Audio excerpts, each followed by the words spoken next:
Good morning. Today we're working on Jackie Blue's engine.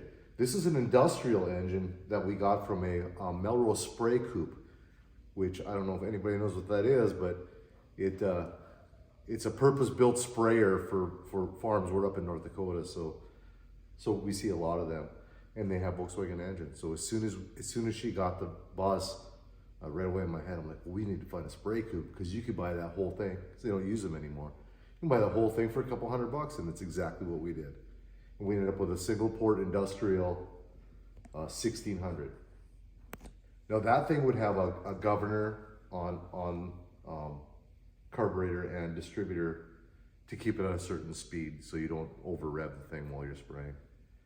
Well, we have to get rid of all that. So Christine went online and got a Chinese carburetor.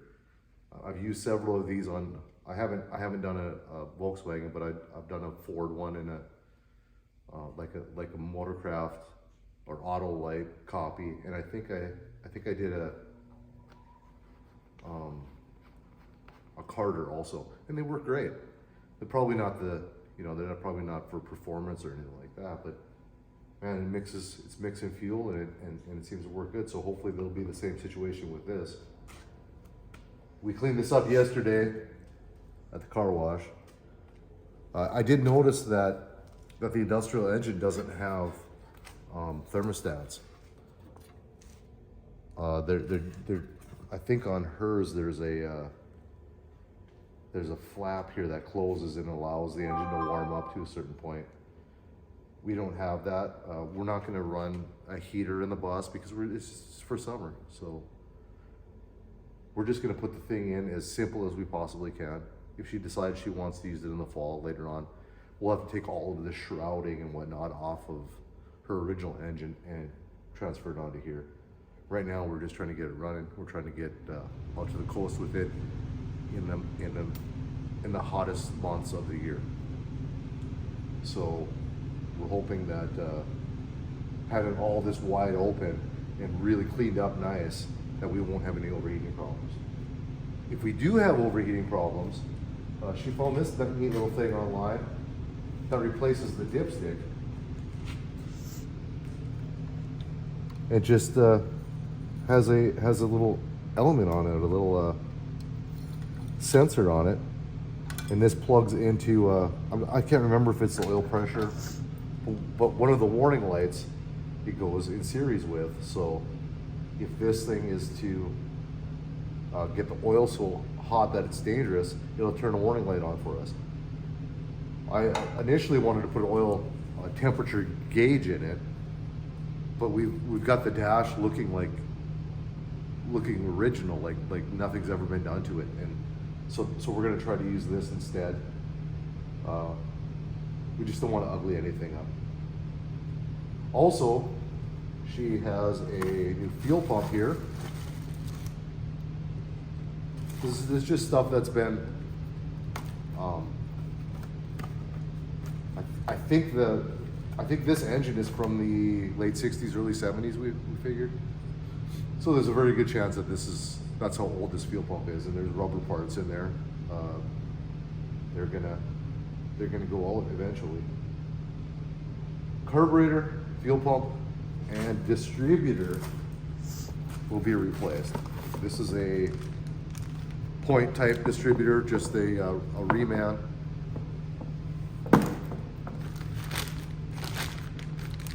I was happy to see that a lot of the Volkswagen people are like-minded. I'm a points guy for nostalgic reasons, and also because get that later. Also because it's hard for points to leave you stranded.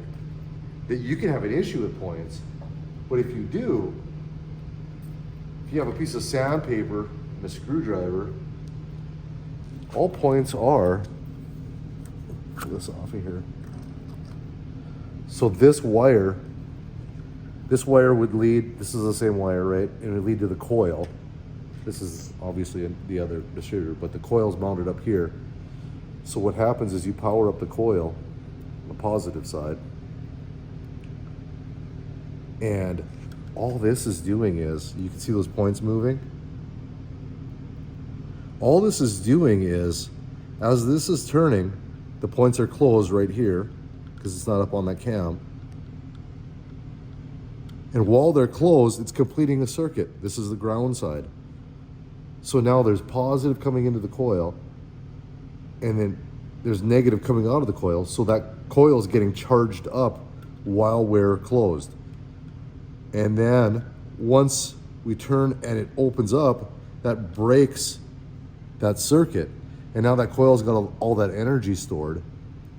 So what happens is that energy pops out the coil wire. It shoots out the coil wire, and then it comes and it goes from the coil wire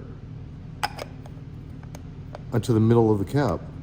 From the middle of the cap, it goes to the rotor. And then depending on which way the rotor is facing, it decides which spark plug to send that spark through the wire, then the plug into the cylinder. So it's like the most basic of ignition systems. Electronic does the same thing, only the points are solid state. The points are electronic. So like if we were to change this to electronic, the only thing we would really change is we put a pickup assembly in it instead of points. Well, like I said earlier, if these get dirty, or the big danger with points is someone's listening to the radio, they turn the key on. Now, if these just happen to be closed, that coil's charging for as long as you're listening to your song. If you're listening to Freebird, you're probably gonna end up with the coil exploding because it's getting all this charge in it, and it's got nowhere to go because this isn't releasing it. So I've already talked to Christine about listening to the radio with the key on for a long time, and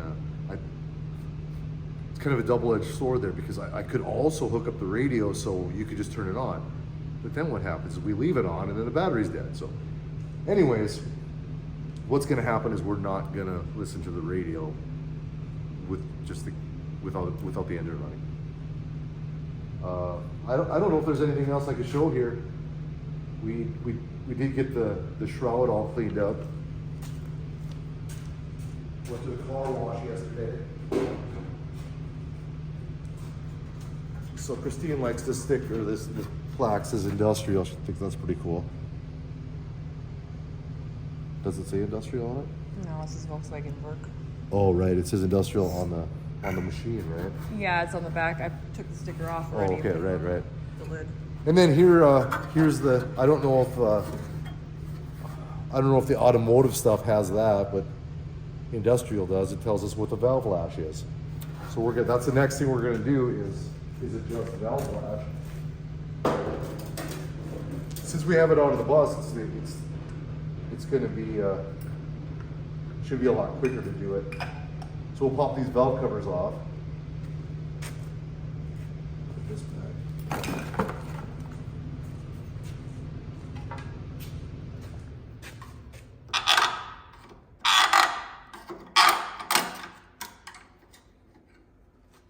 They weren't leaking, but we do have new gaskets for them anyway. So who knows how long it's been since these have been off. I don't really want to bend them up since they're tin. There we go. So just like the rest of the engine, super clean. This is valve lash adjustment right here. And it says 5 thousandths. We're 20 thousandths there, I bet. So we need to roll the engine over to get, you can't just go through and set the valves. You need to make sure that they're on the base circle of the cam. If you're up a little bit on the lobe, obviously the push rod's going to push and take this away. We have one here that's actually open a little bit. So if you try to adjust this one, your screw would be completely out. So we'll get after that. I have to do a little research on how there's simple ways to adjust the valves. You know, you roll it over to top dead center and do number one, or it seems like everybody has their own little way of doing it, but we'll get it figured out and take some of that valve lash away. That would definitely be a noise issue, and we're also not getting as much valve lift as we could be. Well, that's it. I guess we'll get this together, and then our plan is to get the bus moved up onto the lift and finish some brakes and rebuild the gear reduction boxes. If we can get that done this weekend, and all we have left is to install an engine, that's the goal for the weekend. So we'll do some time lapse stuff, and find anything else interesting here, we'll shoot another video. Thank you.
Hi,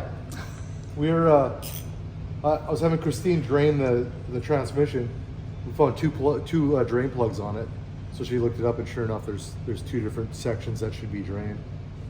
We're gonna put 80/90 gear lube back in it. We didn't have, it's a 17 millimeter Allen plug. We didn't have one, so I just took a cheap socket, Stanley socket, and I just welded a nut on the end. So we'll just get it done that way.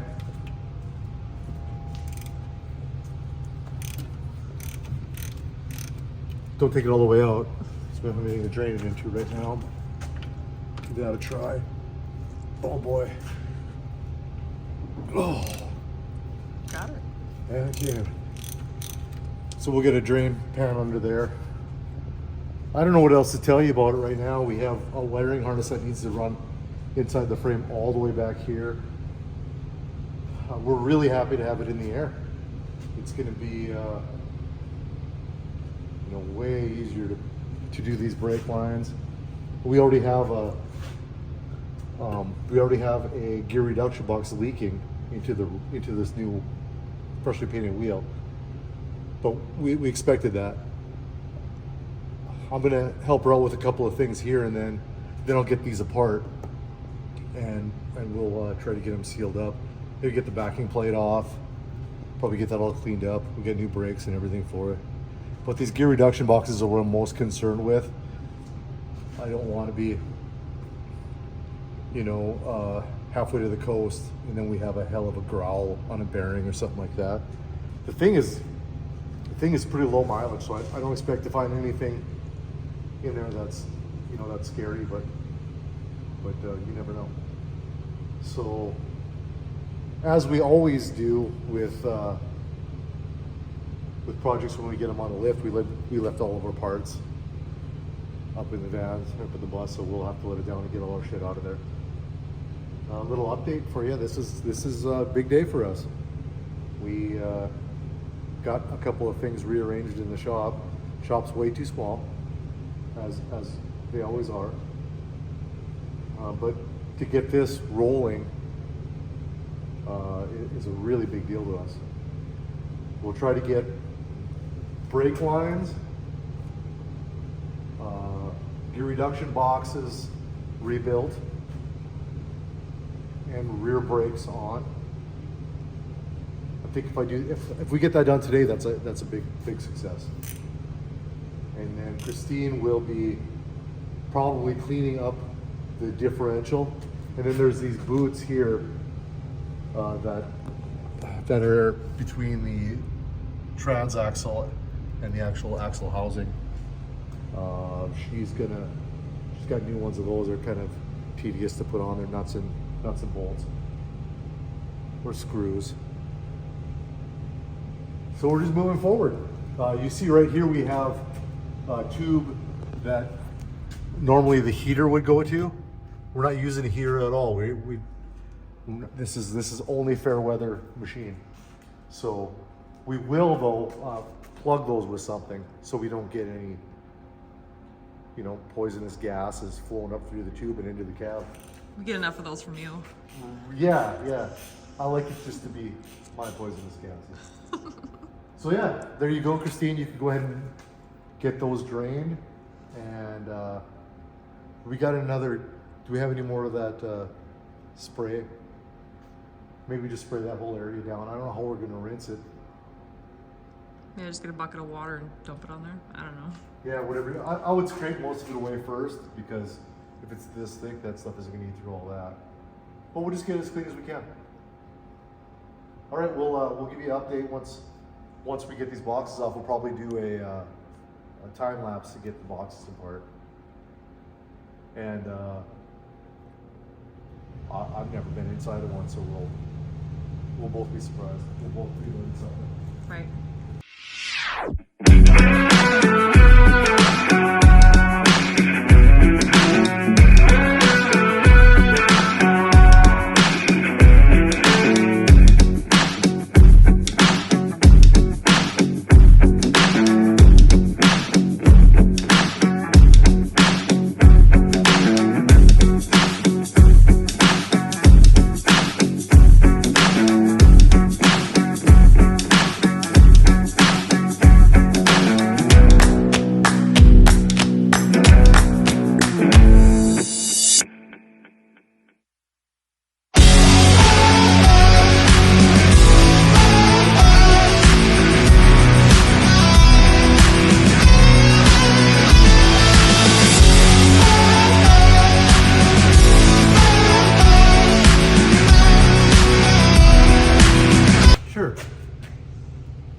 In case you're wondering if things just always go right for us, they don't. Christine was changing the fluid in the transmission and found a bunch of debris, like little wire clip things. That I haven't been into one of these transmissions before, but what it looks like to me is a spring for a synchronizer assembly. That's what it looks like to me. It was all ground up, and she pulled pieces out, so out comes the transmission. Silver lining, we were concerned with our gear ratio this entire time. The top speed when this thing was brand new and shiny, 53 miles an hour. I know you don't want to go super fast in a bus, but 53. When we have it apart, we have some spray coupe transmissions, which will bolt right in here. This is reverse rotation because Well, let's look over here since I have one apart. You can see this axle coming out. There's a ring gear and pinion in there. And the axle comes out here, right? To a gear up here. And there's a set of gears in here, and then it outputs here. Well, you don't have to be a genius to figure out if there's two gears that are spurred together, they're reversing the rotation. So if we were to put a bug transmission in here, we would have 4 gears in reverse. We could go super fast in reverse. So I guess, I haven't had one of these apart, but I guess you could flip the ring gear. You can make it turn backward. So that's what we're gonna end up doing is taking this apart, seeing what damage we have. Hopefully we end up using the transmission from the spray coupe, and hopefully the ratio is closer to what we want. This has a super low gear ratio, final ratio. So the transmission has its own ratio, but then it's reduced here, and what comes out here is final ratio. Final ratio is how many times it takes to turn, how many times this turns. I'm looking at it.